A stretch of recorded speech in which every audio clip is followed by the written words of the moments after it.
এটা হলো আমাদের ফায়ার পাম্প রুম। আমি ফায়ার পাম্প রুমে ঢুকলাম। ঢুকে এখানে লাইট জ্বালানো আছে, আবার লাইট দিচ্ছে আবার। এটা হলো আমাদের ফায়ার পাম্প রুম। এখানে ফায়ার এক্সটিংগুইশার রাখা আছে, CO2 আছে, ডিসিবি ডাইভার্টার আছে, ইলেকট্রিক পাম্প, এটা পাওয়ার প্যানেল,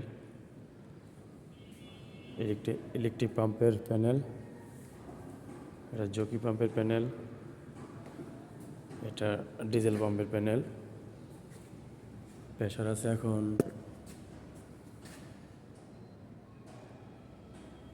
এখান থেকে এখানে ভালো বোঝা যায় 179 আছে,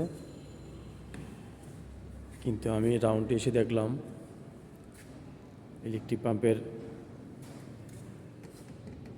পাওয়ার অফ আছে, আবার ডিজেল পাম্পেরও অফ আছে, কারণ এটাতে অন থাকার কথা অটোতে, এখন বন্ধ আছে। এটা টোটালি বন্ধ আছে ইলেকট্রিক পাম্প। এটা হলো আমাদের ফায়ার পাম্প রুম, 1000 GPM।